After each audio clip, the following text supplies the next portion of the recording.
चलो, तो last lecture में आपको बताया था लैरिंग्स तक मैंने, और आज के लेक्चर में हमें देखना था ट्रैकिया, है ना।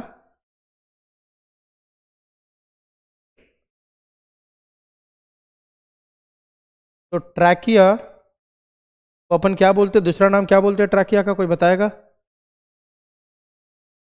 विंड पाइप भी बोलते हैं, क्योंकि यहीं से यार आपके लंग्स तक पहुंचता है। ठीक है, तो आज का टॉपिक हमारा ट्रैकिया, और ढंग से देखो क्योंकि अब चीज़ों को कोरिलेट करना है हमें। ठीक है, तो आप आराम से देखते जाओ, आराम से। ट्रैकिया और wind pipe, it is a straight tube, और इसका लेंथ कितना आपका 10 से 12 सेंटीमीटर। ठीक है, extending up to the mid thoracic cavity, commonly called chest cavity. जो आपका ये चेस्ट का कैविटी है इसको क्या बोलते हैं? थोरैसिक कैविटी, है ना। इस थोरैसिक कैविटी के बीच तक आया रहता है। मान लो इतना लंबा थोरैसिक कैविटी है, उसके बीच तक आपका कौन पहुंचा होता है? ट्रैकिया।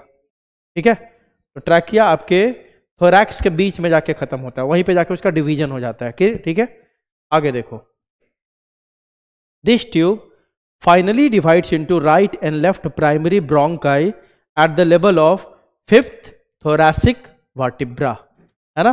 अगर आपको याद हो तो वर्टिबल कॉलम मैंने आपको पढ़ाया था, है ना। थोरैक्स में कितने वर्टिब्रे होते हैं, जल्दी बताओ। थोरैक्स में कितना होता है बताओ? भूल गया? C7 T12, याद है ना? बोलो। तो थोरैक्स में 12 होते हैं ना, तो आपका ट्रैकिया मान लो 1 2 3 4 5 6 7 8 9 10 11 12 ऐसे है। तो ट्रैकिया का लोकेशन अपन देख रहे हैं कि कहां पे खत्म होता है। तो क्या लिखा देखो, this tube finally divides into right and left primary bronchi at the level of 5th thoracic vertebrae, है ना। जो आपका 5th थोरैसिक वर्टिब्रे है, 1 2 3 4 5, यहां तक ट्रैकिया ऐसे आया, यहां तक ऐसे आया, और यहां पे आके ये डिवाइड हो गया आपका ऐसे करके। ठीक है, इसमें डिवाइड हो गया left and right primary bronchi. Clear है? जल्दी बताओ। ट्रैकिया आपके जैसे ही आपके वर्टिब्रा, जो थोरैक्स का वर्टिब्रा है आपका किस नंबर का? 5th नंबर वर्टिब्रा के पास जैसे ही पहुंचता है, यह डिवाइड हो जाता है आपका right and left primary bronchi में।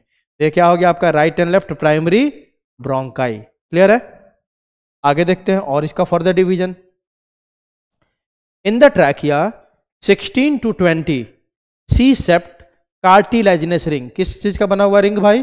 कार्टिलेज का, are present which prevent trachea for from collapsing.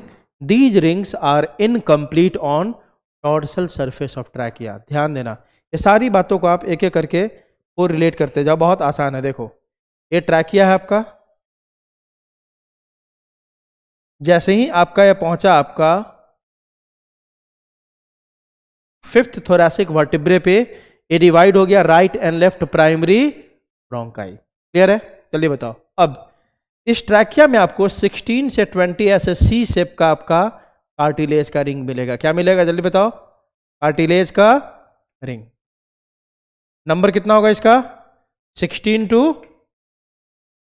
20 C shape cartilaginous ring आपके ट्रैकिया में प्रेजेंट होता है। अब देखो ये करता क्या है भाई? ये करता ये है कि ये आपके ट्रैकिया को, मान लो इसमें एयर कभी नहीं है तो ये कोलैप्स कर जाएगा, एकदम चिपक जाएगा, है ना। तो यह क्या करता है, जो कार्टिलेजिनस रिंग आपका, दीज रिंग्स क्या करेगा आपका? जल्दी बताओ। इसको कोलैप्स नहीं होने देता है। किसको? आपके ट्रैकिया को। और इसमें याद रखना ये सी शेप क्यों है, देखो तो। सी शेप कब बोलते हैं? आधा है, मतलब पीछे से पूरा नहीं है। मतलब आपका जो ये है ना सी शेप्ड रिंग, ये आगे से होता है। जैसे मान लो ये रॉड है, ऐसे देखो, ये आगे से है, पीछे से रिंग नहीं है। इसलिए किस शेप का होता है? जल्दी बताओ, किस शेप का होगा? ये सी शेप का। देखो ऐसे है, ये देखो, ये मान लो ट्रैकिया है, इसके आगे से ऐसे है, पीछे से पूरा नहीं है, नहीं तो सर्कल हो जाता। ये सी शेप क्यों है? क्योंकि ये वेंट्रल साइड पे है, डॉर्सल साइड पे इनकम्प्लीट होता है, मतलब डॉर्सल साइड पे ऐसे ओपन है। क्लियर है? जल्दी बताओ, बोलो। चलो, these rings are incomplete on dorsal surface of trachea. बता ही दिया, ट्रैकिया के पीछे में कंप्लीट नहीं है, बस आगे में होता है, इसलिए इसका शेप कैसा है? C shape. आगे देखो, ब्रोंकाई, सिंगुलर क्या है इसका? Bronchus. Each bronchus undergoes repeated divisions to form its branches. These branches are secondary bronchi, tertiary bronchi and bronchioles. Clear है? बोलो, ये जो सारा ब्रोंकस है आपका, ये ब्रोंकस क्या होगा आपका? ये डिवाइड हो जाता है। क्लियर है? जल्दी बोलो। हाँ, तो each bronchus undergoes repeated divisions to form its branches. These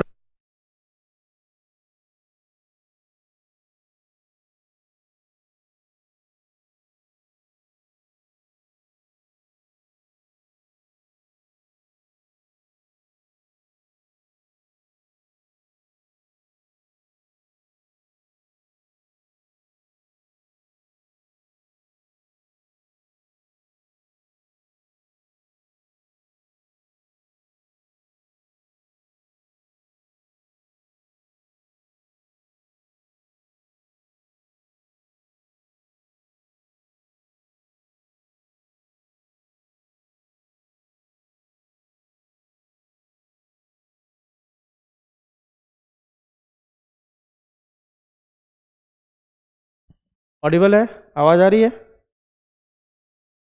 हाँ, तो देखो यहाँ पे थे अपन कि ईच ब्रोंकस जो आपका बना ना, right primary bronchi and left primary bronchi, है ना, वो आगे और डिवीजन करेगा। Each bronchus undergoes repeated division to form its branches.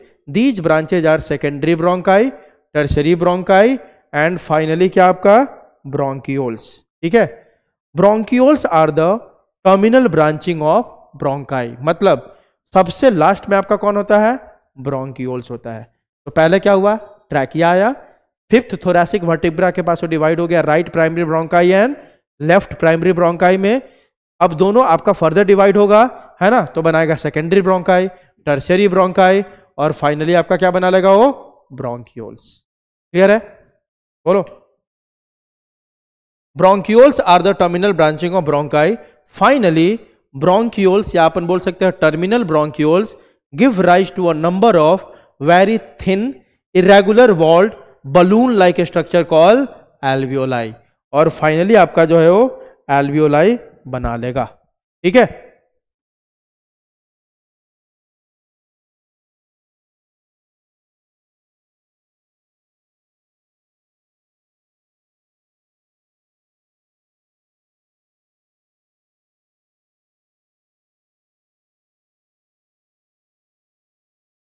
चलो, तो डिवीजन कैसे कैसे हुआ ये समझ में आया? पहले ये बताओ, बोलो कैसे, क्या क्या डिवीजन है? डिवीजन बताओ एक बार।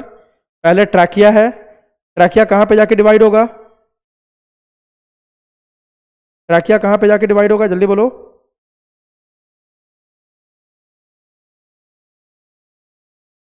Fifth thoracic, fifth thoracic vertebra पे।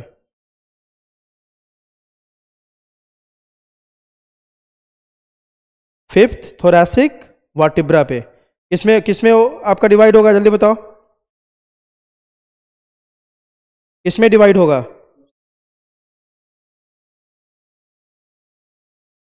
कौन सा bronchi? Left primary bronchi and right primary bronchi. ठीक है? उसके बाद, उसके बाद आगे फर्दर उसका डिवीजन होगा। फर्दर डिवीजन होके क्या बनेगा? सेकेंडरी ब्रोंकाई, टर्शियरी ब्रोंकाई, है कि नहीं? और फाइनली, फाइनली किस में कन्वर्ट हो जाएगा वो? ब्रोंकियोल्स। इसमें ब्रोंकियोल्स। क्लियर है? इतना सबको समझ में आया भाई? डिवीजन, डिवीजन सबको समझ में आया? हाँ, तो डिवीजन ही आपको मेनली समझना है इसमें।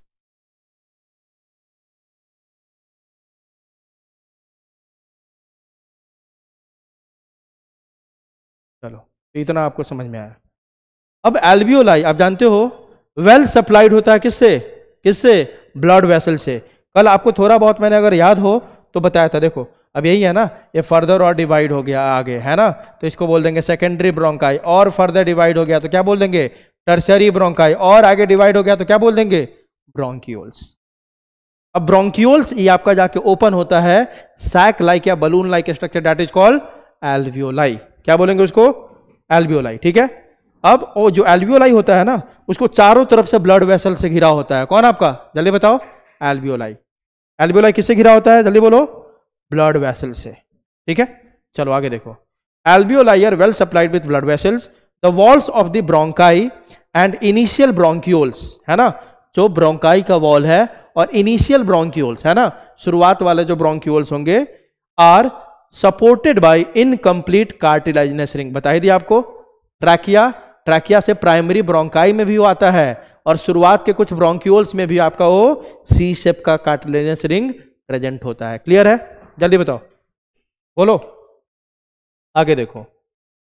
एल्वियोलाई पे आ गया अब।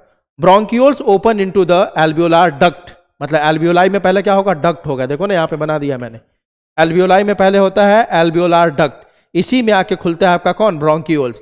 एल्वियोलार डक्ट किस में खुलता है, एक वाइड एरिया में, उसको बोलते हैं एट्रिया, और एट्रिया फाइनली आपका उस सैक में आके ओपन होता है जिसको बोलते हैं एल्वियोलार सैक। ये सब एल्वियोलाई का ही पार्ट है आपका।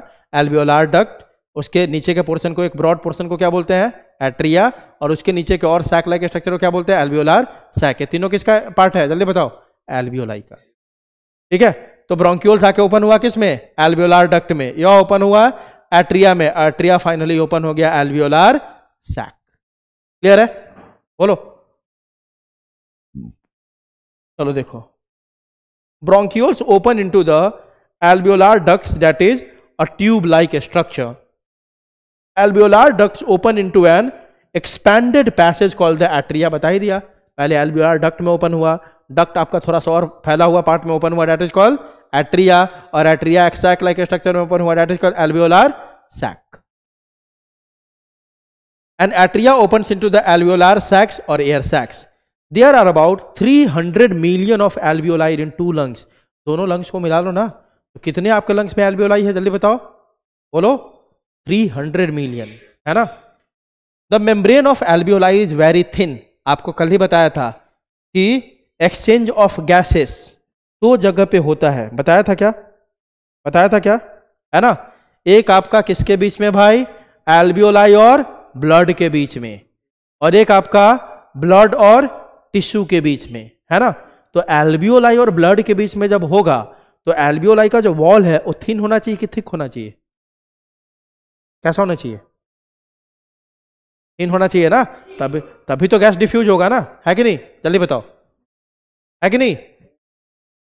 तो यही लिखा हुआ है, देखो, the membrane of alveoli is very thin, irregular, मतलब पूरा एकदम पूरा शेप प्रॉपर नहीं होता, इरेगुलर होता है, richly supplied with blood vessel, और उसमें ब्लड वेसल तो होगा ही होगा। Due to very close contact of blood vessel with alveoli, the exchange of gases takes place easily. Alveoli is the structural and functional unit of lungs. आपके lungs का जो structural and functional unit है वो कौन है भाई, कौन है, एल्वियोलाई ही है। क्लियर है, बोलो, हाँ आगे देखो। इनर, या आप बोल सकते हो alveolar surface area of both lungs is approximately 70 to 100 metre square in total, है ना। जो आप देखोगे इनर सरफेस एरिया होता है ना दोनों लंग्स का अंदर का पूरा जगह देखें हम, वो सरफेस एरिया कितना होता है आपका, 70 से 100 मीटर स्क्वायर इन टोटल होता है। Wall of alveoli consist of 2 layer. जो एल्वियोलाई का वॉल होगा ना उसमें 2 लेयर होंगे। Outer layer is composed of yellow fibrous connective tissue. जो एल्वियोलाई का वॉल है ना उसमें 2 लेयर होंगे भाई, ठीक है। एल्वियोलाई के वॉल में कितने लेयर, 2 लेयर, ठीक है। जो आउटर वाला है वो बना हुआ है येलो फाइब्रस कनेक्टिव टिश्यू से, और जो अंदर वाला बना हुआ है सिंपल स्क्वैमस एपिथेलियम से। क्लियर है, बोलो। Squamous cells of alveoli are called as pneumocytes. जो आपका एल्वियोलाई का स्क्वैमस सेल है ना, ये अंदर वाला लेयर में जो सेल्स है स्क्वैमस सेल्स, इस स्क्वैमस सेल्स को अपन एक स्पेशल नेम देते हैं, उसका नाम क्या है आपका, न्यूमोसाइट्स। क्या नाम है, न्यूमोसाइट्स, ठीक है।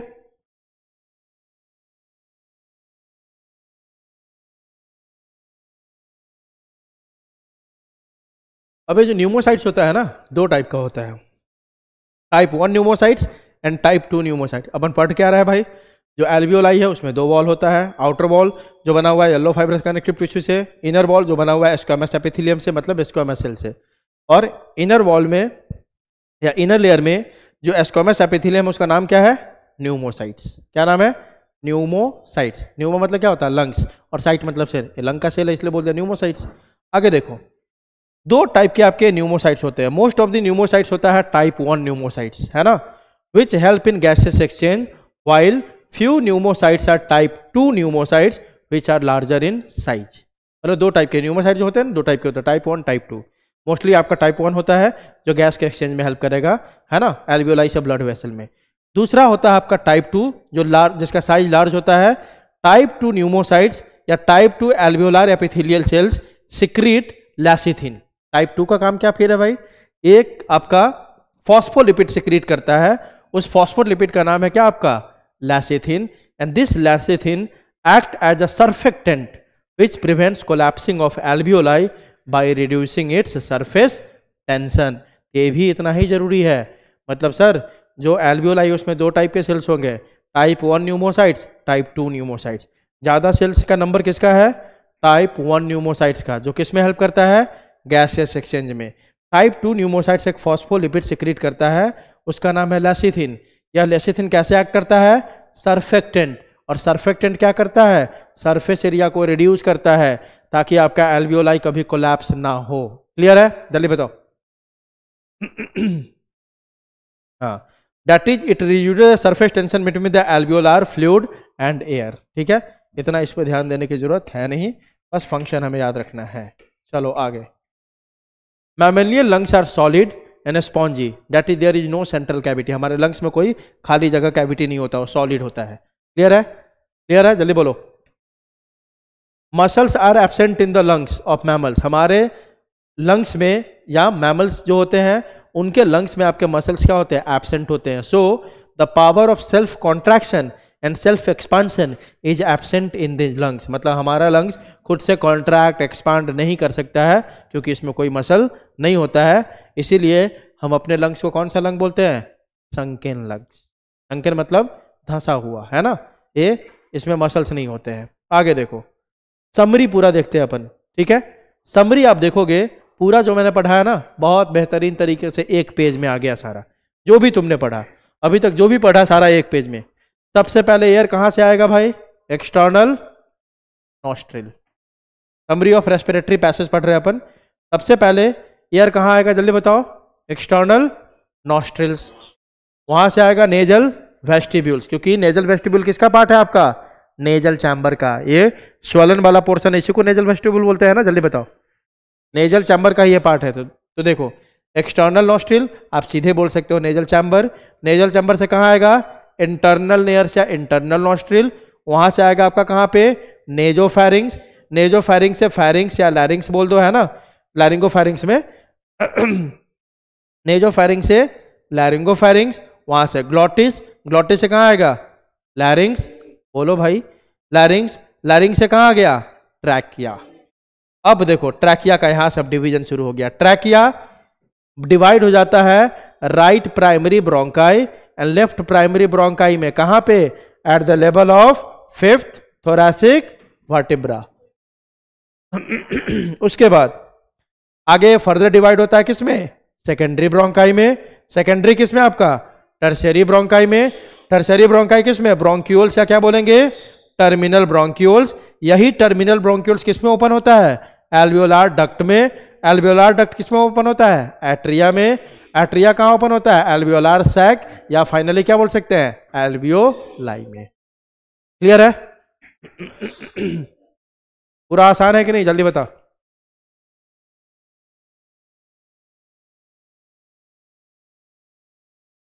अब देखो, आसान तो है, लेकिन यहां पे अब अपन को समझना क्या है? ठीक है, क्या समझना है अपन को कि क्वेश्चन क्या क्या पूछेगा और कैसे बनता है क्वेश्चन। इससे बहुत आराम से क्वेश्चन बनेगा। मैं आपको बता रहा हूं कैसे बनेगा। पहला क्वेश्चन कि जो आपका सी शेप रिंग है ना, वो कहां से कहां तक, क्या पूरे ट्रैकिया में प्रेजेंट होता है ना, या ट्रैकिया में किसी पर्टिकुलर पार्ट पे प्रेजेंट होता है? तो सबसे पहला क्वेश्चन ही हो गया। तो देखो, सबसे पहली बात, सी शेप्ड रिंग क्यों है? क्योंकि ये ट्रैकिया है, मान लो ये देखो, ये ट्रैकिया है, तो ये सी शेप्ड ट्रैकिया के किस साइड में है? वेंट्रल साइड में है, डॉर्सल साइड में नहीं है। क्लियर है? जल्दी बताओ, बोलो। तो देखो, तो ये सी शेप रिंग कहां से कहां तक है? देखो आप, इनकम्प्लीट सी शेप। इनकम्प्लीट क्यों बोल रहे हैं? क्योंकि ये बस आगे में ऐसे है और पीछे में एब्सेंट है। तो देखो आप, incomplete C shaped cartilaginous rings are only from trachea to terminal bronchioles. ये बहुत इंपॉर्टेंट लाइन हो गया। मतलब ट्रैकिया से लेके, है ना, मतलब आप देख लो ऐसे, ये देखो, ट्रैकिया से शुरू होगा ये सी शेप रिंग, है ना। ये सी शेप रिंग कहां से शुरू होगा भाई? ट्रैकिया से शुरू होगा और ये कहां तक जाएगा? Right primary bronchi, left primary bronchi में होगा। अब ये डिवाइड हुआ, अब right primary bronchi, left primary bronchi क्यों बोल दिया? ये आपका ट्रैकिया जो है ना, आपका डिवाइड करके कुछ ब्रोंकाई लेफ्ट लंग में जाएगा, कुछ राइट लंग में। जो लेफ्ट लंग में गया उसको क्या बोल दिया हमने? Left primary bronchi. जो राइट लंग में गया उसको क्या बोल दिया हमने? Right primary bronchi. क्लियर है?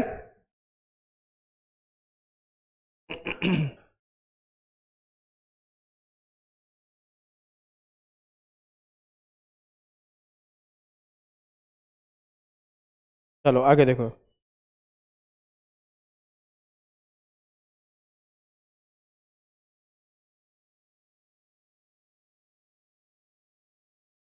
चलो, अब right primary bronchi further divide हुआ तो इसको क्या बोल देंगे? राइट सेकेंडरी ब्रोंकाई, जो राइट वाले लंग्स में होगा, और जो लेफ्ट वाले में होगा उसको क्या बोल देंगे? Right secondary bronchi. इसी तरह जो राइट वाले में होगा उसको क्या बोल देंगे? राइट टर्शरी ब्रोंकाई, और जो लेफ्ट वाले में होंगे उसको क्या बोल देंगे? Left tertiary bronchi. फाइनली किस में डिवाइड हुआ? ब्रोंकियोल्स। तो देखो, यही ब्रोंकियोल्स तक आपका ये कार्टिलेजिनस रिंग प्रेजेंट होता है, इसके आगे नहीं होता। मतलब एल्वियोलाई के किसी भी पार्ट में यह रिंग प्रेजेंट नहीं होता है। क्लियर है? बताओ। चलो आगे देखो, primary bronchi to terminal bronchiole क्या क्या बोलते हैं सब हम नाम समझो। कल ही बताया था कि आपको ब्रोंकियल ट्री किसको बोलते हैं और रेस्पिरेटरी ट्री किसको बोलते हैं, अगले लेक्चर में बताऊंगा। बोला था ऐसा, याद है ना? तो प्राइमरी ब्रोंकाई से लेकर टर्मिनल ब्रोंकियोल तक बोलते हैं ब्रोंकियल ट्री, क्योंकि सारा ब्रोंकी है। Primary bronchi, secondary bronchi, tertiary bronchi, bronchiole. तो सारा जो प्राइमरी ब्रोंकाई से लेकर टर्मिनल ब्रोंकियोल तो को क्या बोलेंगे अपन? Bronchial tree. और एल्वियोलाई वाले पूरे पार्ट को एल्वियोलार डक्ट, एट्रिया और एल्वियोलार सैक, इन सबको मिला के क्या बोलेंगे अपन? Respiratory tree. क्लियर है? बोलो। रेस्पिरेटरी ट्री क्यों बोला? क्योंकि मेनली यहीं पे एक्सचेंज ऑफ गैसेस होगा। ब्रोंकाई में होगा एक्सचेंज ऑफ गैसेस कि एल्वियोलाई में होगा? जल्दी बताओ। एल्वियोलाई। इसीलिए एल्वियोलाई को अपन क्या बोलते हैं? Respiratory tree. जबकि ब्रोंकियोल वाला रीजन को क्या बोलेंगे अपन? Bronchial tree. क्लियर है? अब नीचे लिखा भी होगा, देखो, in bronchial tree cartilage rings are present which while these are absent in respiratory tree. Respiratory tree किसको बोल रहा है?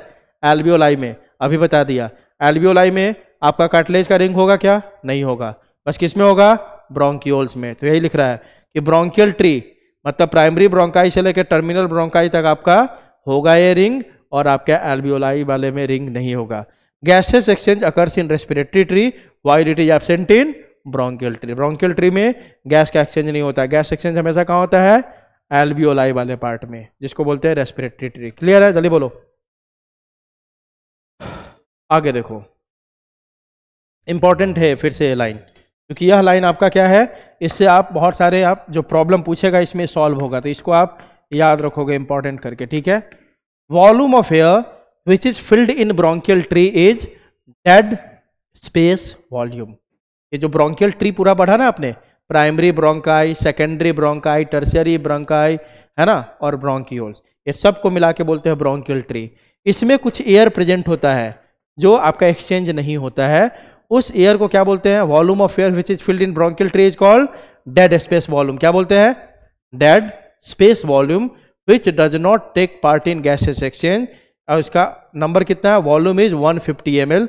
This much is present every time. मतलब ये 150 ml तक आपका जो गैस है ना, एयर है ना, हमेशा यहाँ पे प्रेजेंट रहता है आपके ब्रोंकियोल्स में, ब्रोंकाई में, है ना, जो कभी भी आपके बॉडी से बाहर नहीं निकलता है। मतलब इसके अलावा जो एयर होता है ना, उसी का हम एक्सचेंज करते हैं इधर उधर। इतना एकदम फिक्स है कि रहेगा ही यहाँ पे। आई बात समझ? जल्दी बताओ, बोलो। तो क्योंकि ये वाला जो एयर है 150 ml, यह बिल्कुल भी आपका क्या नहीं हो पा रहा है, जल्दी बताओ, बिल्कुल भी इसका क्या नहीं हो पा रहा है, एक्सचेंज नहीं हो रहा है, इसीलिए इसको हम डेड स्पेस वॉल्यूम बोल दे क्या, ये डेड है, मतलब ये कोई काम नहीं करेगा, बस वहां पे बैठा रहेगा। आई बात समझ, जल्दी बोलो। तो कोई पूछे डेड स्पेस वॉल्यूम क्या है, तो बोलोगे volume of air that is always present in bronchial tree is called dead space volume, और उसका अमाउंट पूछे, कॉन्सेंट्रेशन पूछे तो कितना है, 150 ml। क्लियर है, बोलो। अब दो जोन आपका बन गया, देयर आर टू जोन्स, पूरे हम जो स्ट्रक्चर देखा हमने उसमें दो जोन आपको मिला, एक को बोलेंगे कंडक्टिंग जोन और एक को बोलेंगे एक्सचेंज या रेस्पिरेटरी जोन, है ना। अब ये तो बात आप समझ ही गए कि एक्सचेंज या रेस्पिरेटरी जोन किसको बोलेंगे भाई, एल्वियोलाई को।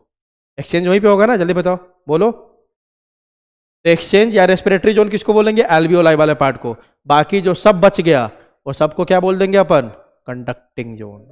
कंडक्टिंग मतलब वह बाहर से आपके एयर को कंडक्ट कर रहा है, ला रहा है। कंडक्शन मतलब होता है पास करना, वह पास कर रहा है। लेकिन एक्सचेंज मेनली कौन सा कर रहा है आपका, एल्वियोलाई। तो इसलिए एल्वियोलाई को बोल देंगे रेस्पिरेटरी जोन या एक्सचेंज जोन, और बाकी सबको क्या बोल देंगे अपन ऊपर वाले को, जल्दी बताओ, conducting zone.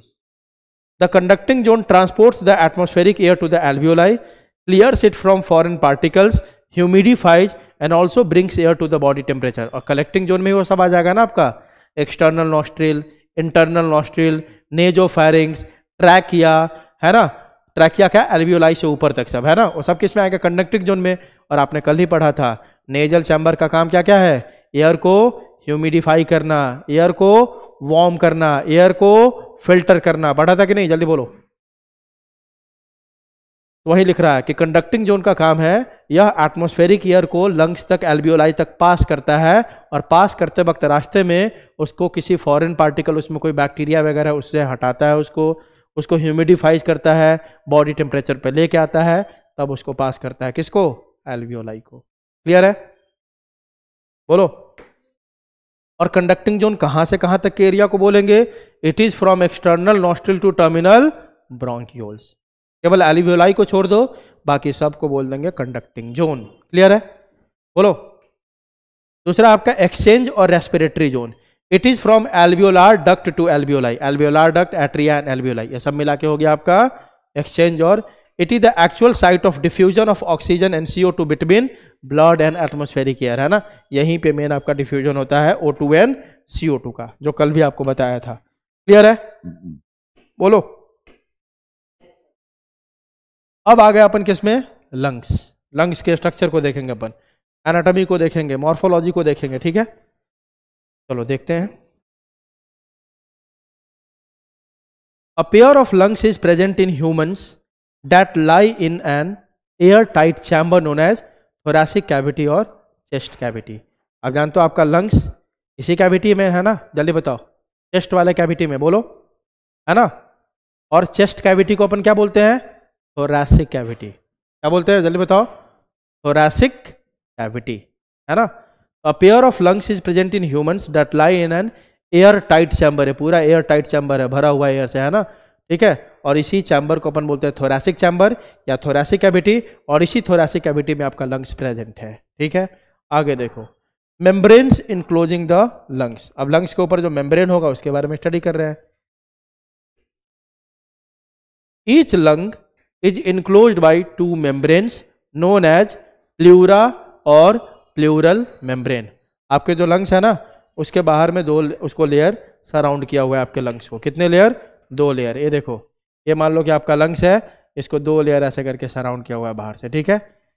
Each lung is enclosed by 2 membranes known as pleura, और इस मेम्ब्रेन को क्या बोलते हैं, प्लूरा बोलते हैं या प्लूरल मेम्ब्रेन बोलते हैं। क्या बोलते हैं, प्लूरल मेम्ब्रेन। अब दोनों का नाम दे देते हैं, मतलब आपका लंग्स 2 लेयर से सराउंडेड है, एक आउटर लेयर है और एक आपका इनर लेयर है। आउटर लेयर और membrane is called parietal pleura, बाहर वालों को, क्योंकि कॉमनली क्या बोला मेम्ब्रेन को हमने, प्लूरा। बाहर वाले को बोल देंगे पेराइटल प्लूरा, और अंदर वाले को बोल देंगे, इस अंदर वाले को क्या बोलेंगे, जल्दी बताओ, विसरल प्लूरा। क्लियर है, जल्दी बताओ। बाहर वाले को बोला पेराइटल प्लूरा, और अंदर वाले लेयर को क्या बोला हमने, विसरल प्लूरा, ठीक है। अब दोनों के बीच में देखो तो स्पेस भी खाली है कि नहीं, दोनों लेयर के बीच में, जल्दी बताओ, ये जगह खाली है कि नहीं, बोलो। The narrow space between parietal pleura and visceral pleura is called pleural cavity. ये जो जगह खाली है ना, कैविटी है ना, इसको बोलते हैं प्लूरल कैविटी। अब इसी में फ्लूइड भरा होगा, उस फ्लूइड को बोलेंगे प्लूरल फ्लूइड। क्लियर है? बोलो। समझ में आई इतनी बात? This pleural cavity is filled with a fluid secreted by pleural membranes known as pleural fluid. तो हमने सीधा देखा कि दो लेयर है, बाहर वाले लेयर को बोलते हैं पेराइटल प्लूरा, अंदर वाले लेयर को बोलते हैं क्या? Visceral pleura. दोनों के बीच में जो कैविटी है, जगह खाली है, उस स्पेस को बोलते हैं अपन क्या? प्लूरल स्पेस, है ना। और उसमें एक आपका फ्लूइड भरा हुआ, उस फ्लूइड को क्या बोलेंगे? Pleural fluid. क्लियर है? The outer pleural membrane is in close contact with the thoracic cavity, whereas inner pleural membrane is in close contact with the lung surface। पक्की बात है, सिंपल सी बात है। ये देखो, ये हमारा मान लो लंग्स का हम सरफेस बना रहे हैं, ये आपका लंग्स का सरफेस है। चलो अलग से दिखाते हैं इसको। ये देखो, सबसे पहली बात तो आपका लंग्स कहाँ प्रेजेंट है? थोरैसिक कैविटी में। तो चलो ये मान लेते हैं थोरैसिक कैविटी है, चेस्ट का कैविटी आपका इसी में प्रेजेंट है। अब यहाँ पे लंग्स अगर बनाते हैं अपन, है ना, तो लंग्स का बाहर वाला लेयर ए है और अंदर वाला ए है। ठीक है, ठीक है, ये पूरा लंग्स का लेयर है। तो पक्की बात है, बाहर वाला जो है पेराइटल प्लूरा, वो किसके कांटेक्ट में होगा? किसके तरफ है वो? जल्दी बताओ। थोरैसिक कैविटी की तरफ है। और अंदर वाला जो है वो मेनली किसके सरफेस को टच करेगा? लंग के सरफेस को, है कि नहीं? बोलो। मतलब बाहर वाला लंग का सरफेस किसको टच कर रहा है? किसके कांटेक्ट में है? थोरैसिक कैविटी के। और अंदर वाला किसके कांटेक्ट में है? एग्जैक्टली पूरा लंग्स के कांटेक्ट में है कि नहीं? बोलो। चलो, फंक्शन ऑफ प्लूरल फ्लूइड, वो जो दोनों स्पेस के बीच में, दोनों लेयर के स्पेस के बीच में जो फ्लूइड है, उस फ्लूइड को हमने बोला था प्लूरल फ्लूइड। उसका फंक्शन क्या है ना? पहला function, protect the lungs from mechanical shock. आपके लंग्स के मैकेनिकल शॉक से बचाता है, सबसे पहला काम ये है ना। आपके लंग्स को ये मैकेनिकल शॉक से बचाता है।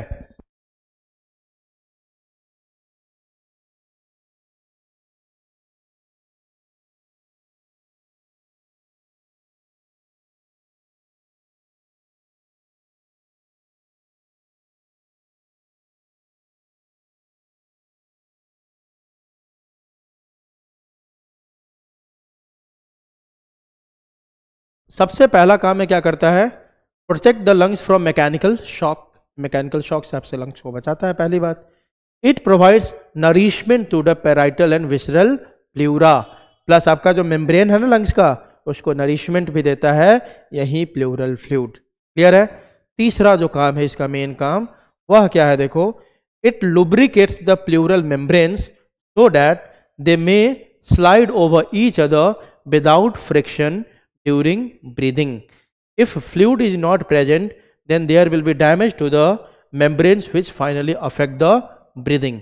जब आप ब्रीदिंग करोगे ना, तो आपका थोरैसिक कैविटी, थोरैसिक वॉल्यूम बढ़ेगा घटेगा, है ना। जब एयर बढ़ेगा तो बढ़ेगा, कम होगा तो घटेगा। तो इसमें मेम्ब्रेन हो सकता है आपस में क्या करे? मेम्ब्रेन आपस में टकराए। तो जो फ्लूइड दोनों के बीच में होता है ना, तो इसको फ्रिक्शनलेस बनाता है। नहीं तो अगर ये प्लूरल फ्लूइड ना हो तो हो सकता है मेम्ब्रेन जब आपस में टकराए तो ब्रीदिंग में प्रॉब्लम हो, पेन हो। आई बात समझ? जल्दी बताओ, बोलो। ये दोनों मेम्ब्रेन को क्या करता है? लुब्रिकेट करके रखता है, फ्रिक्शन फ्री बना के रखता है during the process of breathing. Clear है? The inflammation of the pleura causes a disease called pleurisy, है ना। अगर आपका इस मेम्ब्रेन में कोई इन्फ्लेमेशन हो जाए, स्वेलिंग हो जाए, उस कंडीशन को क्या बोलते हैं अपन? प्लूरेसी। क्लियर है भाई? ठीक है। अब देखो, राइट लंग इज शॉर्ट। जो राइट लंग होता है ना, थोड़ा क्या होता है? छोटा होता है। क्या होता है? जल्दी बताओ। Short and big. ध्यान रखना, शॉर्ट एंड बिग बोला। साइज देखे तो क्या है? बिग। लेकिन लेंथ की बात करें तो कैसा है? छोटा, है ना। तो right lung is short and big, while left lung is long and small, है ना। साइज राइट वाले का बिग है, लेफ्ट वाले का स्मॉल है। लेकिन अगर हम इधर देखें तो लेंथ की बात करें तो यह शॉर्ट है और यह कैसा आपका? जल्दी बताओ। लॉन्ग है। आई बात समझ? जस्ट उल्टा, साइज में उल्टा है, और आपके देखो यहाँ पे शॉर्ट, लेंथ की बात करिए शॉर्ट है, ये कैसा है लॉन्ग है, और साइज की बात करें तो ये बिग है, ये कैसा है देखो तो स्मॉल है। क्लियर है? ऐसा क्यों होता है बता रहा हूं देखो, because below lung diaphragm is present and right side of diaphragm is slightly above as liver has to be adjusted there, है ना। Also left lung has notch or depression called cardiac notch where heart is adjusted, आपने पढ़ा होगा ये, है ना। तो देखो ऐसा होता क्यों है कि सर राइट वाला थोड़ा सा छोटा क्यों होता है, मतलब शॉर्ट क्यों है, साइज तो बड़ा है लेकिन छोटा क्यों है लेंथ में, इसलिए होता है कि देखो आप बनाया हुआ है यहाँ पे देखो, इसके जस्ट नीचे आपका डायफ्राम होता है, क्या होता है जल्दी बताओ, डायफ्राम। आप जानते हो ना, जैसे ही लंग्स खत्म हुआ एब्डोमेन हमारा शुरू होता है, थोरैक्स के बाद कौन शुरू होता है, एब्डोमेन। थोरैक्स और एब्डोमेन को जो एक आपका लाइन आपका सेपरेट करता है उसको क्या बोलते हैं अपन, जल्दी बताओ, डायफ्राम, है ना। तो देखो राइट साइड में क्या होता है ना आपका, ये डायफ्राम थोड़ा ऊपर की तरफ उठा होता है, ऐसे होता है डायफ्राम, देखो इधर थोड़ा ऐसे उठा होगा, ऐसे उठा होगा, इधर थोड़ा नीचे झुका होता है। ऐसा होता क्यों है, क्योंकि यहां पे ना लीवर प्रेजेंट होता है, कौन प्रेजेंट होता है जल्दी बताओ, लीवर। तो लीवर होगा तो यहाँ पे इसको उठ के रहना होता है, इधर लीवर नहीं होता तो इधर थोड़ा नीचे रहता है। तो क्योंकि ये ऊपर ऐसे उठा होता है तो इसको जगह कम मिलेगा कि नहीं, राइट वाले को, जल्दी बताओ, है ना। इसीलिए ये शॉर्ट होता है, इसको जगह काफी है क्योंकि डायफ्राम यहाँ पे नीचे है तो ये लॉन्ग होता है। तो राइट वाला शॉर्ट और लेफ्ट वाला क्या होगा आपका, लॉन्ग। ठीक है। दूसरा, राइट वाला बिग होगा लेकिन लेफ्ट वाला क्या होगा, स्मॉल होगा। ऐसा क्यों हो जाता है, क्योंकि लेफ्ट वाले में आप जानते हो यहाँ पे एक डिप्रेशन बन जाता है, नॉच, उस नॉच को क्या बोलते हैं, कार्डियक नॉच। पढ़ा है, डाइजेशन में पढ़ा होगा यार, नहीं पढ़ा है, नहीं पढ़ा आपने, बोलो क्या मनल। ये देखो जो लेफ्ट वाला है ना आपका ऐसे हो जाता है कुछ, ये है ना दूसरा लेयर जो होता है ना इसका, ये अंदर ऐसे धंसा होता है क्योंकि यहाँ पे एक नॉच बन गया। देखो राइट वाला बना रहा, राइट वाला ऐसे बिग होगा आपका, पूरा ऐसे होगा, ठीक है। लेकिन लेफ्ट वाला थोड़ा अंदर की तरफ धंसा होता है। इस नॉच को अपन बोलते हैं कौन सा नॉच, जल्दी बताओ, कार्डियक नॉच। क्या बोलते हैं, कार्डियक नॉच। और इसी डिप्रेशन के कारण ना यह थोड़ा क्या हो जाता है आपका, स्मॉल, लेकिन इसमें कोई डिप्रेशन ऐसा नहीं है तो कैसा हो गया, बिग। आई बात समझ, जल्दी बोलो। और इसी कार्डियक नॉच में आपका कौन प्रेजेंट होता है, आपका हार्ट।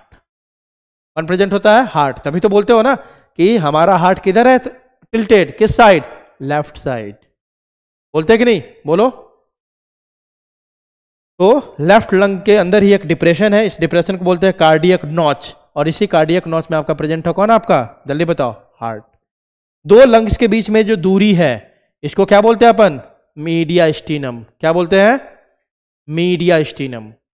दो लंग्स के बीच के दूरी को क्या बोलते हैं, जल्दी बताओ, मीडियास्टिनम। ये बात समझ में आई सबको, क्या क्या बातें हो गई। बात ये हुई कि जो लेफ्ट वाला आपका है, राइट वाला है आपका, ये थोड़ा क्या होता है, लेंथ में छोटा होता है क्योंकि इधर डायफ्राम ऐसे उठा होता है, इधर नीचे होता है। ये उठा क्यों होता है, क्योंकि यहाँ पे किसके लिए जगह बना के रखना है, किसके लिए, लीवर के लिए। इसके लिए भाई, लीवर के। डायफ्राम देखो सीधा नहीं है, ऐसे है, इधर उठा हुआ है, इधर गिरा हुआ है, इसीलिए इसका साइज आपका क्या होता है, मतलब लेंथ इसका छोटा होता है। लेकिन साइज देखो तो लार्ज होगा। इधर वाला देखो, इसको जगह मिल गया तो लेफ्ट वाला क्या होता है आपका, पूरा लंबा होता है, थोड़ा नीचे तक। लेकिन ये इतना फैला हुआ नहीं होगा क्योंकि इसमें एक डिप्रेशन आ जाता है बीच में। इस डिप्रेशन को क्या बोलते हैं अपन, जल्दी बताओ, कार्डियक नॉच। ठीक है। तो लेंथ तो इसका लंबा होगा, इसका छोटा होगा, लेकिन साइज इसका लार्ज होगा और इसका क्या होगा, स्मॉल होगा। ठीक है। इस नॉच को बोलते हैं कार्डियक नॉच और इसी में आपका हार्ट होता है। और दो लंग्स के बीच में जो दूरी है, इस दूरी को क्या बोलते हैं, मीडियास्टिनम। क्लियर है। चलो आगे देखते हैं। ये सारा आपको ये करके दिखाया हुआ है, वहीं आपका देखो ये ट्रैकिया है, ट्रैक्योल से अंदर घुसा है, यहाँ देखो आपको सारा मेम्ब्रेन करके दिखाया हुआ है। बाहर वालों को बोलेंगे पेराइटल, अंदर वालों को बोलेंगे, रेड वाला आपका विसरल, दोनों के बीच में जगह जो खाली उसको बोला प्लूरल कैविटी। इसमें जो आपका फ्लूइड है उसको बोला प्लूरल फ्लूइड, है ना। ये सब बातें यहाँ पे लिखा हुआ है। चलो अब आ गया इंटरनल स्ट्रक्चर ऑफ लंग, है ना। टाइम तो अभी है ना, टाइम है अभी, चलो देखते हैं। अब अपन बात कर रहे हैं, अभी तो हम देख लिया मॉर्फोलॉजी हमने ऊपर का, है ना, कि उसमें दो मेम्ब्रेन होते हैं, खाली जगह को क्या बोलते हैं उसे देखा हमने। अब देखते हैं इंटरनल स्ट्रक्चर ऑफ लंग। ठीक है। तो देखोगे ये ट्रैकिया है, और ट्रैकिया डिवाइड होकर किस में डिवाइड होता है आपका, जल्दी बताओ, प्राइमरी ब्रोंकाई में। यही प्राइमरी ब्रोंकाई देखो, लेफ्ट साइड में घुसेगा तो बोल देंगे लेफ्ट प्राइमरी ब्रोंकाई, और राइट साइड में घुसेगा तो क्या बोल देंगे, राइट प्राइमरी ब्रोंकाई, क्योंकि प्राइमरी ब्रोंकाई ही आपके लंग्स में एंट्री मारता है। ठीक है, तो देखो एक प्राइमरी ब्रोंकाई लेफ्ट लंग में चला जाएगा, एक आपका राइट लंग में चला जाएगा। ठीक है, आई बात समझ, बोलो। अब लंग्स को थोड़ा देखते हैं ढंग से। ठीक है, इसमें लोब होते हैं, आप देख सकते हो राइट लंग्स में भी लोब है ना, और लेफ्ट लंग में भी लोब है आपके। ठीक है, लेफ्ट लंग में आप 3 लोब देख सकते हो, अपर लोब या सुपीरियर लोब बोलते हैं, है ना। ठीक है, एक को बोलते हैं लोअर लोब या इंफीरियर, सॉरी। लेफ्ट वाले में आप कितने देख सकते हो, 2 देख सकते हो। कितने देख सकते हो जल्दी बताओ, बोलो। 2, ये लेफ्ट है राइट है, तो इधर वाले में आप 2 लोब देखो। लेफ्ट लंग में आपका 2 लोब होता है, upper lobe and lower lobe, जबकि राइट वाले में upper lobe, middle lobe and lower lobe, 3 होंगे। आई बात समझ, बोलो ना। तो इसको डिवाइड कौन करेगा, सेप्टा डिवाइड करेगा, उसी का नाम देखो लिखा हुआ नीचे। The right lung is shorter, पहले ही बता दिया। द राइट लंग क्या होगा आपका, शॉर्ट होता है। The right lung is shorter by about 2.5 centimetre due to raised position of diaphragm on the right side to accommodate liver. बता ही दिया कि इसका साइज जो लेंथ है इससे 2.5 आपका सेंटीमीटर छोटा होगा, क्योंकि राइट साइड में आपका लिवर को एकोमोडेट करने के लिए, लिवर को जगह देने के लिए डायाफ्राम का पोजीशन कैसा होता है, रेज्ड, ऊपर की तरफ होता है। क्लियर है, बोलो। Left lung is longer, left lung कैसा है, ज्यादा लंबा होता है। लेफ्ट लंग लंबा तो होता है लेकिन नैरो होता है, क्योंकि इसमें एक डिप्रेशन आ जाता है, डिप्रेशन को क्या बोलते हैं, cardiac notch. The left lung is narrower than right lung because it contains a cardiac notch. Cardiac notch is a depression in pleura for accommodating asymmetrically placed heart. आपका हार्ट कैसा placed है, asymmetrically। asymmetrical मतलब जो centre में ना हो, centre में होता है तो उसको बोलते हैं सिमेट्रिक। आपका हार्ट थोड़ा किधर है आपका, लेफ्ट साइड में कि राइट साइड में, लेफ्ट साइड में, ऐसे को बोलते हैं asymmetrically placed heart। ठीक है, left lung is divided by an oblique feature into 2 lobes. आपको बता दिया फीचर क्या होता है, सेप्टा, जो किसी चीज को डिवाइड करे। ठीक है, तो लेफ्ट लंग में कितने फीचर होंगे, एक ही होंगे। ये मान लो लेफ्ट लंग है आपका, मान लो ये लेफ्ट लंग है। ठीक है, लेफ्ट लंग है, लेफ्ट लंग में एक ऑब्लिक फीचर होता है। ऑब्लिक किसको बोलते हैं, आप ऑब्लिक लगाते हो ना ऐसे ऐसे, इसलिए इस फीचर को क्या बोलेंगे, ऑब्लिक फीचर। और 2 लोब में बांट दिया आपके लेफ्ट लंग को, ऊपर वाले को बोलते हैं लेफ्ट सुपीरियर लोब, और नीचे वालों को बोलते हैं लेफ्ट क्या, इंफीरियर लोब। ठीक है, लेकिन राइट लंग में 2 फीचर होंगे। राइट लंग में कितने होंगे, 2, इसमें एक ही है ना, राइट में 2 होंगे, है ना। एक को बोलते हैं हॉरिजॉन्टल फीचर और एक को बोलते हैं ऑब्लिक फीचर। तो 2 फीचर है, तो कितने पार्ट में डिवाइड हो जाएगा लंग्स, जल्दी बताओ, 3 पार्ट में। ठीक है, राइट सुपीरियर लो बोलेंगे, राइट मिडल लो बोलेंगे, राइट इंफीरियर लो बोलेंगे। आप देख सकते हो 2 फीचर है इसमें, डायग्राम में पूरा दिख रहा है, दिख रहा है। एक फीचर ये वाला है हॉरिजॉन्टल फीचर, और एक आपका ऑब्लिक फीचर, इसीलिए इसको बोलेंगे अपर लोब या राइट सुपीरियर लोब। यह हो गया राइट मिडल लोब, यह हो गया लोअर लोब या राइट इंफीरियर लोब। मतलब राइट लंग्स के 3 लोब, लेफ्ट लंग के कितने लोब, 2 लोब।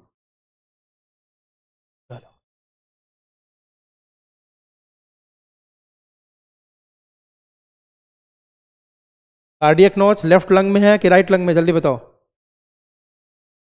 लेफ्ट लंग में है, very good.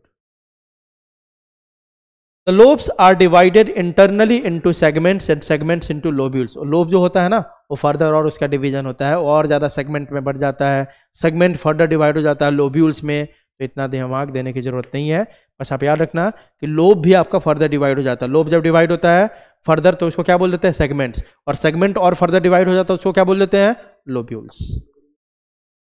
The space between 2 lungs is called क्या बोलते हैं, जल्दी बताओ, मीडिया स्टीनम। ठीक है, in mediastinum there is presence of heart. दोनों लंग्स के बीच में ही हार्ट है ना आपका, लेकिन किधर, थोड़ा सा किधर टिल्टेड है, लेफ्ट साइड में। The human heart is slightly tilted towards left lung. आगे देखो, note, at the time of birth lungs are pinkish, है ना, पिंक कलर का लंग होता है क्योंकि वो पूरा पॉल्यूशन फ्री होता है, कोई CO2 इन सब का डिपोजिशन नहीं होता है, कोई पॉल्यूशन नहीं होता है, इसलिए पूरा पिंक दिखता है। लेकिन जैसे जैसे एज होगा वो आपका क्या होगा, कार्बन वगैरह उसमें डिपॉजिट होने लग जाता है। ठीक है, तो पिंक नहीं रह जाता। At the time of birth lungs are pinkish in colour because they are filled with fresh air and blood it becomes dark grey और मॉटल्ड, मॉटल्ड मतलब उस पर स्पॉट्स दिखने लगते हैं, ठीक है, in adult due to deposition of carbonaceous material that is pollutants. तभी देखते हो नहीं हो आजकल जब भी थिएटर में जाओगे तो सबसे पहले दिखाएगा लंग्स को ऐसे एकदम ऐसे मरोड़ के उसको दिखाता है ना, निकालता हुआ उससे एकदम कचरा निकल रहा है, देखते हो सिगरेट और इन सब का जो दिखाता है ऐड आपको। कबीर सिंह जरूर देखा होगा, क्या कबीर सिंह म्यूट है आज। आगे देखो, darkening increases in smokers and persons expose to pollutant. जो लोग ऐसे जगह पे ही काम करते हैं जहाँ पे बहुत पॉल्यूशन है या जो बहुत ज़्यादा स्मोकिंग करता है उनके लंग्स और ज़्यादा डार्क हो जाते हैं, धीरे धीरे पिंक से ज़्यादा डार्क होते जाते हैं। On an average an adult right lung weighs 625 gram while the left lung weighs 575 gram, है ना। आपका राइट लंग का वेट होता है ऑन एवरेज मतलब 625 ग्राम और लेफ्ट लंग का होता है 575 ग्राम। अब आ गए थोरैसिक केज, है ना। अब केज मतलब ये पूरा थोरैक्स आपका एक क्या बना हुआ है, केज बना हुआ। केज मतलब क्या होता है, ऊपर भी होगा कुछ, नीचे भी कुछ होगा और साइड से होगा, तभी केज बनेगा ना। जल्दी बताओ, बोलो केज कैसे बनता है, जब चारों तरफ से चीजों को घेर दो आप, ऐसे भी होगा, ऐसे भी होगा, ऐसे भी होगा, तो कैसे बनेगा थोरैसिक केज, देखते हैं। Covering of thoracic cavity makes thoracic cage. तो कैसे बनेगा देखो, एंटीरियर सरफेस पे कौन प्रेजेंट होगा आपका, क्लैविकल बोन या नेक। ये देखो ना, इधर से कौन है, ये बोन को क्या बोलते हैं, याद है ना, क्लैविकल बोन, याद है, बोलो। तो इधर से आपका क्लैविकल बोन है या नेक है ना। तो एंटीरियर सरफेस में ऊपर के साइड में ये घेरा हुआ है इसको, नीचे के साइड में कौन घेरा हुआ है इसको, जल्दी बताओ, डायफ्राम, है ना। अब डॉर्सल सरफेस, पीछे के साइड में कौन प्रेजेंट है, वर्टिबल कॉलम एंड रिब्स, है ना। आगे के साइड में कौन प्रेजेंट है, स्टर्नम एंड रिब्स, और लैटरल सरफेस में कौन प्रेजेंट है आपका, रिब्स।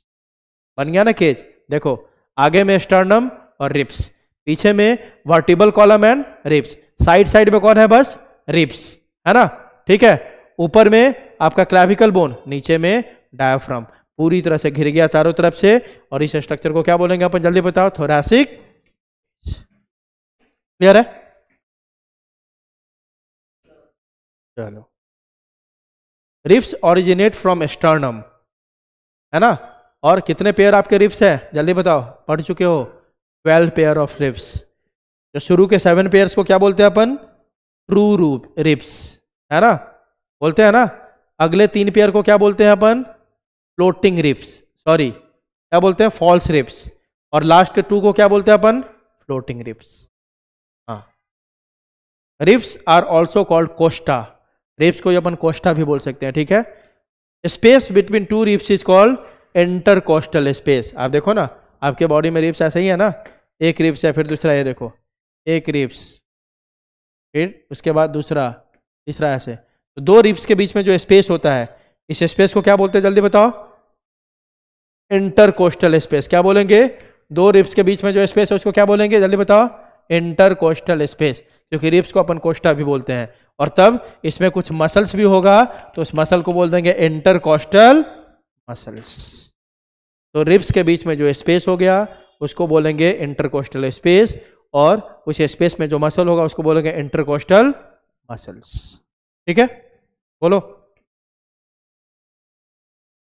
तो आपके इंटरकोस्टल स्पेस में 2 टाइप के मसल्स होंगे, external intercostal muscles and internal intercostal muscles, present on external surface of ribs and present on inner side of ribs. Both internal and external costa are perpendicular to each other, है ना। जो internal और external Costa आपका ribs है, दोनों एक दूसरे पे क्या होता है, परपेंडिकुलर होता है। अब आगे देखो, एक्सटर्नल किसको बोलेंगे, ये देखो, ये मान लो रिब्स है आपका, रिब्स के बाहर में भी ये देखो ना, मान लो रिब्स है, रिब्स के बाहर में भी मसल होगा कि नहीं, जल्दी बताओ, बोलो। अरे ये बोन, ये मान लो बोन है आपका, कार्टिलेज है ना रिब्स, रिब्स का कार्टिलेज, यहाँ पे मान लो, तो इसके ऊपर भी आपका मसल है, तो इसको बोल देंगे एक्सटर्नल इंटरकोस्टल मसल, और इसके अंदर में भी मसल है, उसको बोल देंगे इंटरनल इंटरकोस्टल मसल। क्लियर है, बोलो। हाँ, अगला स्ट्रक्चर क्या आपका, diaphragm, a muscular septum which is found only in mammals. Very very important point, diaphragm बस मैमल्स में ही मिलता है एंड क्रोकोडाइल में, बाकी एनिमल्स में आपका डायाफ्राम नहीं होता है। A muscular septum which is found only in mammals and crocodile. Normal shape of diaphragm कैसा होता है? डोम शेप, ऐसे होता है, उठा हुआ, है ना। डोम शेप देखते हो ना, मंदिर का जो गुंबद होता है, नॉर्मल ऐसे होता है आपका, देखो ऐसे, ठीक है। तो नॉर्मल कैसे होगा आपका? ये normal shape of diaphragm is dome like which divides body cavity into two parts, that is upper thoracic cavity and lower abdominal. मतलब जहां पे आपका डायफ्राम है ना, उससे ऊपर के रीजन को क्या बोलते हैं? Thoracic cavity. उसके नीचे के पूरे रीजन को क्या बोलते हैं? Abdominal cavity. मतलब उसके नीचे पूरा एब्डोमेन का पार्ट शुरू हो जाता है, उसके ऊपर थोरैक्स का पार्ट होता है। क्लियर है? बोलो। मतलब ऐसा कुछ मान लो ये आपका डायफ्राम है, इसके ऊपर का जो भी रीजन है थोरैक्स होता है, थोरैसिक कैविटी, और इसके नीचे क्या शुरू हो जाता है आपका? Abdominal cavity. क्लियर है? आगे देखो, रेडियल मसल्स और phrenic muscles are present in diaphragm. तो डायफ्राम में मसल्स होगा, तो डायफ्राम के मसल्स का स्पेशल नेम क्या है? क्या नाम देते हैं उसका? डायफ्राम के मसल्स को क्या बोलते हैं अपन? Phrenic muscles. क्या बोलते हैं? जल्दी बताओ। फ्रेनिक मसल्स, रेडियल मसल्स या फ्रेनिक मसल्स। ठीक है, क्लियर है? बोलो। अब देखो, अगला टॉपिक है रेस्पिरेटरी मसल्स। वो सारे मसल्स, दो ही मसल आपने देखा कि सर रिब्स में जो मसल होगा उसको बोलेंगे कोस्टल मसल्स, है ना। रिब्स के बीच के स्पेस को क्या बोलते हैं? Intercostal space. उसमें जो मसल होगा उसको क्या बोलेंगे? इंटरकोस्टल मसल्स, है ना।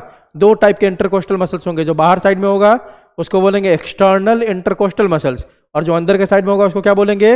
Internal intercostal muscles. उसके अलावा डायफ्राम का भी मसल्स है, उसको क्या बोला हमने? Phrenic muscles. इन दोनों मसल को मिला दो, क्योंकि यही दोनों मसल आपको रेस्पिरेशन में हेल्प करेगा, इसलिए दोनों को मिला के कौन सा मसल बोल दे? Respiratory muscles. Muscles which help in process of respiration और ब्रीदिंग, दे आर फ्रेनिक या रेडियल या डायफ्राम मसल्स, है ना। एक्सटर्नल इंटरकोस्टल मसल, और तीसरा कौन है आपका? Internal intercostal muscle. जो मेन आपका जो है वो आपका है डायफ्राम मसल और एक्सटर्नल इंटरकोस्टल मसल, क्योंकि इंटरनल इंटरकोस्टल मसल जब आप फोर्सफुली एयर को क्या करते हो? बाहर निकालते हो ना, जबरदस्ती ऐसे, जबरदस्ती बाहर निकालोगे तो ही एक्शन में आता है। कौन आपका? जल्दी बताओ। Internal intercostal muscle. नहीं तो नॉर्मल वाले में कौन काम आता है आपका? डायफ्राम का मसल और एक्सटर्नल इंटरकोस्टल मसल। क्लियर है? बोलो। अब कल अपन शुरू करेंगे एक इंपॉर्टेंट टॉपिक, है ना, respiratory volume and respiratory capacities. ठीक है, देखेंगे कुछ terms, that is respiratory volume and respiratory capacities. ठीक है, बोलो। हाँ, तो कल का हमारा टॉपिक होगा respiratory volume and respiratory capacities. और अभी आप क्या करोगे? NCERT निकालो जल्दी सब लोग।